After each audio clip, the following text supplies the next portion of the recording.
Hello friends, let's enjoy study with Pawan channel में आपका स्वागत है। आज मैं लेकर आया हूँ क्लास 7 का साइंस का चैप्टर नंबर 6 पौधों में पोषण। देखिए, मैं इस वीडियो में केवल उन्हीं पॉइंट्स को हाईलाइट करके बताने जा रहा हूँ जो केवल किसी भी कॉम्पिटिटिव एग्जाम के पर्सपेक्टिव से बहुत ही ज़्यादा इंपॉर्टेंट होने वाला है आप लोगों के लिए।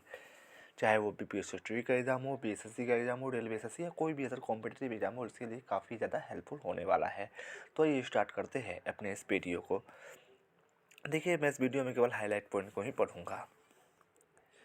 इसमें पहला इंपॉर्टेंट पॉइंट्स है कि कार्बोहाइड्रेट्स, प्रोटीन, वसा, लवण तथा विटामिन मुख्य पोषक तत्व है जो सभी जीवों की वृद्धि, विकास तथा अन्य प्रक्रियाओं के लिए जरूरी है।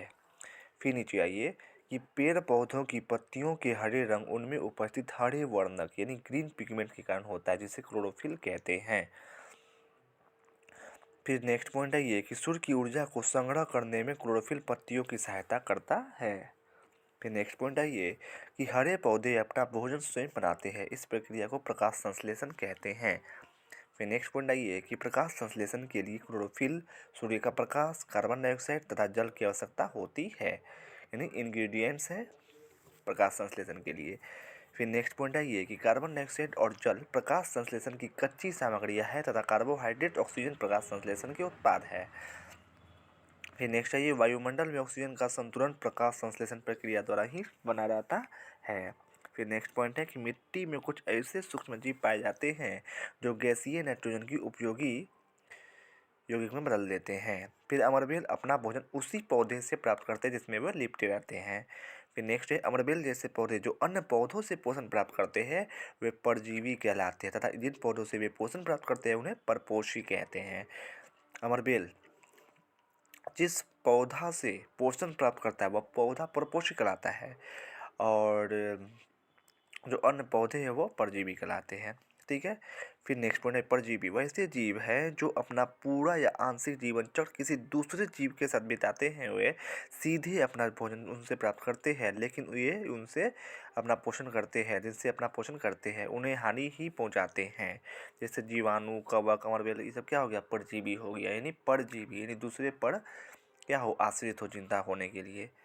फिर नेक्स्ट आइए कुछ पौधे ऐसे भी होते हैं जो जंतुओं का भक्षण करते हैं, उन्हें कीटभक्षी पौधा कहते हैं, यानी कीड़े मकोड़ों को खाते हैं। उदाहरण के लिए जैसे वीनस फ्लाई ट्रैप हो गया, सनजीव हो गया, घटपर्णी पौधा हो गया, ये सब क्या करता है? कीड़े मकोड़े को खाता है। फिर नीचे आइए सहजीवी। सहजीवी के पोषण में दो पौधे एक दूसरे का पूरक बनकर एक दूसरे को लाभ पहुंचाते हुए जीवित रहते हैं। परजीवी में मात्र किसी एक को लाभ होता है, लेकिन सहजीवी में क्या होता है कि दोनों एक दूसरे पर डिपेंडेंट होते हैं और इसमें दोनों को ही लाभ होता है। जैसे लाइकेन जो शैवाल एवं कवक की सहजीविता का उदाहरण है। अब आइए नेक्स्ट पेज पे चलते हैं। इसमें पहला इंपॉर्टेंट पॉइंट्स है कि विषम पोषी क्या होता है। तो विषम पोषी अपना पोषण पौधों और अन्य जीवों से प्राप्त करते हैं। फिर नेक्स्ट ये राइजोबियम नामक जीवाणु दलहनी फसलों की जड़ों में पाए जाते हैं। ये वायुमंडल से नाइट्रोजन ग्रहण कर पौधे के उपयोग के अनुकूल बनाते हैं। फिर नेक्स्ट है ये रंध्र।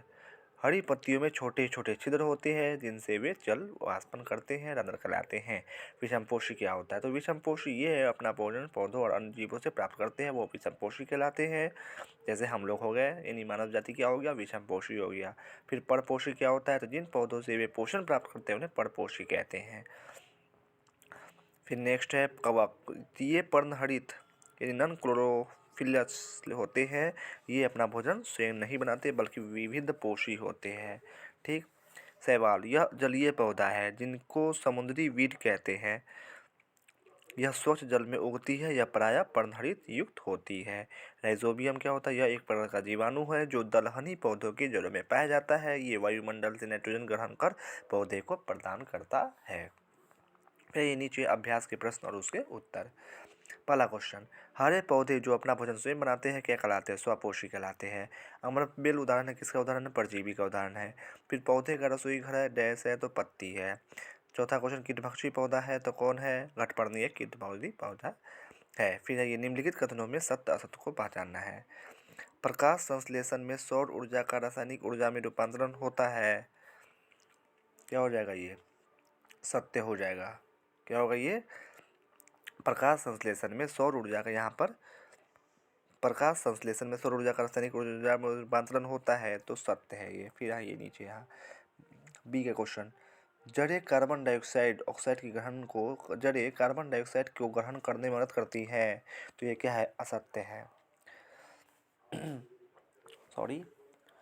फिर है नेक्स्ट कि कार्बोहाइड्रेट्स और ऑक्सीजन प्रकाश संश्लेषण के उत्पाद है, ये क्या है? सत्य है। फिर है डी क्वेश्चन कि सभी जीव अपने पोषण के लिए हरे पौधे पर निर्भर करते हैं, ये क्या है? सत्य है। फिर है ये कॉलम ए के शब्दों का मिलान कॉलम बी से कीजिए। पहला नाइट्रोजन क्या हो जाएगा? जीवाणु। जीवाणु क्या करता है? जो पेड़ की जड़ों में मौजूद होता है, वो पेड़ नाइट्रोजन को डायरेक्ट गैसीय फॉर्म में नहीं ले सकता है, इसीलिए पेड़ की जड़ों में एक जीवाणु होते हैं जो क्या करते हैं? नाइट्रोजन को द्रवीय रूप में बदलकर तब पेड़ क्या करते हैं? जल के माध्यम से वो लेते हैं नाइट्रोजन को। दूसरा है रंध्र। रंध्र क्या हो जाएगा? पत्ती में पाया जाता है। क्लोरोफिल तीन का क्या हो जाएगा? एक, यानी कार्बन डाइऑक्साइड। चार का क्या है? मशरूम। मशरूम क्या हो जाएगा? पृथ्वीजीवी। और पाँच जंतु क्या हो जाएगा? 5 का 3, यानी मृतजीवी। सॉरी, विषमपोषी। जंतु क्या होते हैं? विषमपोषी, जो दूसरे पर डिपेंड होते हैं भोजन के लिए। फिर नीचे ये एक रिएक्शन दिया हुआ है, CO2 में अगर हम वाटर मिलाते हैं सूर्य प्रकाश की उपस्थिति में और क्लोरोफिल भी होता है, तो क्या बनता है? कार्बोहाइड्रेट, यानी पौधों का भोजन बनता है। C6H12O6 + O2 फिर रिलीज होता है, जो ऑक्सीजन हम सांस लेते हैं। फिर ये नेक्स्ट पेज पे चलते हैं। इसमें देखिए पॉइंट है कि लाइकेन थैलोफाइटा जैसी वनस्पति है जो कवक और शैवाल दोनों से मिलकर बनती है, लेकिन कवक और शैवाल दोनों का संबंध सहजीवी होता है। शैवाल मुख्य रूप से जलीय पौधा है, इसमें क्लोरोफिल होता है और वह अपना भोजन स्वयं बनाता है, लेकिन जल पोषक तत्व और रहने का स्थान उसे उपलब्ध नहीं होता है। कवक में क्लोरोफिल नहीं होता है, वे अपना भोजन स्वयं नहीं बनाता है, इसलिए वे मुख्य रूप से शैवाल पर निर्भर रहते हैं। फिर आइए नेक्स्ट पैराग्राफ पर चलते हैं। परीक्षा उपयोगी प्रश्न।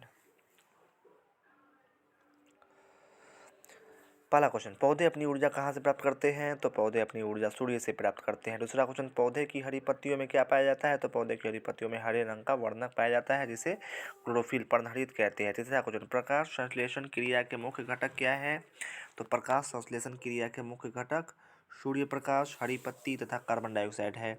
चौथा क्वेश्चन, क्या प्रकाश संश्लेषण क्रिया रात में होती है? तो नहीं, प्रकाश संश्लेषण क्रिया रात या अंधेरे में नहीं होती है, क्योंकि उसे सनलाइट चाहिए।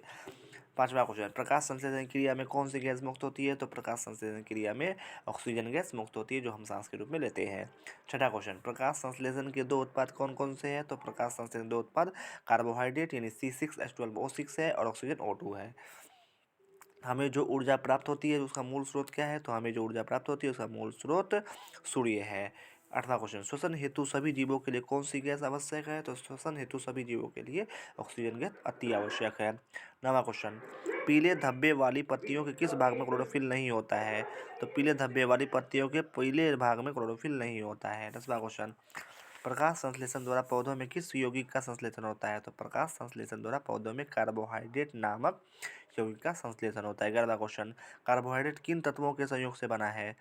तो कार्बोहाइड्रेट कार्बन, हाइड्रोजन और ऑक्सीजन के संयोग से बना है। 12वां क्वेश्चन, वायुमंडल में किस गैस की मात्रा सर्वाधिक है? तो वायुमंडल में नाइट्रोजन गैस की मात्रा सर्वाधिक है। 13वां क्वेश्चन, एक कीटभक्षी पौधा का नाम लिखिए। तो एक कीटभक्षी पौधा का नाम घटपर्णी का पौधा है। 14वां क्वेश्चन, मनुष्यों में कवक के कारण होने वाले 3 रोगों के नाम बताएं। तो मनुष्यों में कवक के कारण होने वाले 3 रोग हैं खुजली, दिनाए और सिहुली। फिर 15वां क्वेश्चन, पौधों में कवक के कारण होने वाले 2 रोगों के नाम बताएं। तो पौधों में कवक के कारण होने वाले 2 रोग हैं आलू का झुलसा रोग और धान की पत्तियों का चित्तीदार होना। 16वां क्वेश्चन, मशरूम किस काम में आता है? तो मशरूम खाने के काम में आता है। 17वां क्वेश्चन, कौन से जीवाणु दलहनी फसलों की जड़ों में पाए जाते हैं? तो राइबोसियम जीवन नामक जीवाणु जो है दलहनी फसलों की जड़ों में पाए जाते हैं। फिर ये नेक्स्ट पेज पे चलते हैं। 18वां क्वेश्चन यहाँ बोल रहा है कि पौधे मिट्टी से क्या अवशोषित करते हैं? तो पौधे मिट्टी से खनिज लवण, जल आदि का अवशोषण करते हैं। 19वां क्वेश्चन, शैवाल पौधे के समान क्यों दिखाई देते हैं? तो शैवाल पौधे के समान पर्णहरित के कारण दिखाई देते हैं। ये स्वपोषी होते हैं, इनकी शारीरिक क्रिया भी पौधे के समान ही होती है। 20वां क्वेश्चन, शैवाल अपना भोजन स्वयं बनाते हैं, क्यों? तो शैवाल में पर्णहरित पाए जाते हैं, अतः प्रकाश संश्लेषण द्वारा अपना भोजन वे स्वयं बना लेते हैं। 21वां क्वेश्चन, शैवाल की वृद्धि के कौन कौन कारक है? शैवाल की वृद्धि कारक है हवा है, जल है तथा सूर्य के प्रकाश है। 22वां क्वेश्चन, शैवाल रंगीन क्यों होते हैं? शैवाल में वर्णक पाए जाते हैं जिसमें इन्हें विशेष लाक्षणिक रंग प्राप्त होता है। फिर ये नेक्स्ट पैराग्राफ पे चलते हैं। इधर भी कुछ इंपॉर्टेंट पॉइंट्स है ये नहीं, तो नेक्स्ट पेज पे चलते हैं। यहाँ देखिए वस्तुनिष्ठ प्रश्न को। पहला क्वेश्चन, चर्म रोग पैदा होते हैं, तो चर्म रोग पैदा होते हैं कवक से होते हैं। फिर दूसरा क्वेश्चन, निम्नलिखित में से कौन प्रकाश संश्लेषण के मुख्य घटक नहीं है? तो ऑक्सीजन प्रकाश संश्लेषण का मुख्य घटक नहीं है। तीसरा क्वेश्चन, क्लोरोफिल पाया जाता है तो हरी पत्तियों में। चौथा क्वेश्चन, पौधों में खास संश्लेषण होता है सूर्य के प्रकाश से। पांचवा क्वेश्चन, पौधे अपना पोषण करते हैं हवा और पानी दोनों से। छठा क्वेश्चन, पौधे ऑक्सीजन विमुक्त करते हैं पत्तियों के रंध्रों से। सातवां क्वेश्चन, वसा और प्रोटीन के संश्लेषण में काम आता है, क्या काम आता है? कार्बोहाइड्रेट्स। और ये नेक्स्ट पेज पे चलते हैं।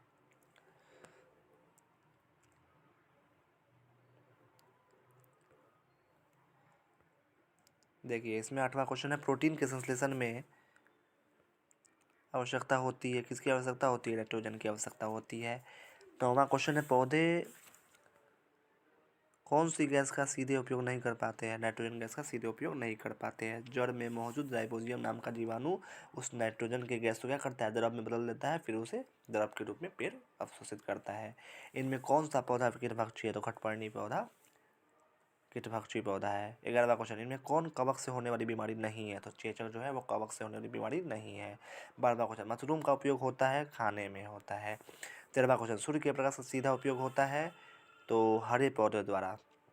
14वां क्वेश्चन, नाइट्रीकरण जीवाणु पाया जाता है तो दलहनी पौधों की जड़ों में। 15वां क्वेश्चन, वायुमंडल में प्रचुर मात्रा में पाया जाने वाला गैस है तो नाइट्रोजन है। फिर ये लिखित स्थानों की पूर्ति करें। हम सभी अपने भोजन के लिए डैश पर निर्भर करते हैं, तो हम सभी अपने भोजन के लिए पेड़ पौधे पर निर्भर करते हैं। दूसरा क्वेश्चन, पौधों की ऊर्जा में डैश से प्राप्त होता है, तो पौधों की ऊर्जा सूर्य के प्रकाश से प्राप्त होती है। पत्तियों का हरा रंग उनमें उपस्थित डैश के कारण होता है, तो पत्तियों का हरा रंग जो है उसमें उपस्थित हरे वर्णक यानी क्लोरोफिल के कारण होता है। चौथा क्वेश्चन, खाद्य संश्लेषण डैश से प्राप्त ऊर्जा से होता है, तो खाद्य संश्लेषण जो है सूर्य के प्रकाश से प्राप्त ऊर्जा से होता है। पांचवा क्वेश्चन, डैश पौधों का रसोई घर है, तो पत्तियां पौधों का रसोई घर है। छठा क्वेश्चन, प्रकाश संश्लेषण के उत्पाद है डैश तथा डैश। प्रकाश संश्लेषण के उत्पाद है कार्बोहाइड्रेट तथा ऑक्सीजन। सातवां क्वेश्चन, मिट्टी में कुछ ऐसे डैश पाए जाते हैं जो गैसीय नाइट्रोजन को उपयोगी यौगिकों में बदल देते हैं, तो कौन सा कौची पाया जाता है? तो मिट्टी में कुछ ऐसे सूक्ष्म जीव पाए जाते हैं जो गैसीय नाइट्रोजन को द्रव में बदल देता है। 8वां, संजीव को डैश पौधा कहते हैं, संजीव को कीटभक्षी पौधा कहते हैं। 9वां क्वेश्चन, कवक डैश तथा डैश स्थानों पर उगते हैं, तो कवक जो है वो नम तथा उष्ण स्थानों पर उगते हैं। 10वां क्वेश्चन, कवक का उपयोग डैश डैश तथा डैश में होता है, तो कवक का उपयोग जो है वह औषधि, डेयरी उत्पाद, जलेबी सब में होता है। नीचे आंसर आप देख सकते हैं, मैच कर सकते हैं। फिर ये शस्त्र को पढ़ना है। शैवाल में पर्णहरित होता है, सत्य। कवक में पर्णहरित नहीं होता है, सत्य। शैवाल मुख्य रूप से जलीय पौधा नहीं है, असत्य। कवक विषमपोषी परजीवी जीवी या सहजीवी होते हैं, ये भी सत्य। पांचवा, विषमपोषी अपना पोषण पौधों और अन्य जीवों से प्राप्त नहीं करते हैं, ये असत्य। कॉलम ए को कॉलम बी से मिलाना है। अमरबेल 1 का घ, परपोषी 2 का लाइकेन, लाइकेन का हो जाएगा 2 का ग, यानी कवक और शैवाल। 3 में है कवक, 3 का क्या हो जाएगा? च, यानी पावरोटी। चौथा है मिट्टी, मिट्टी का क्या हो जाएगा? क, यानी पोषक तत्व। 5वां है कीटभक्षी पौधा, 5वां क्या हो जाएगा? ख, यानी विंड्स फ्लाई ट्रैप।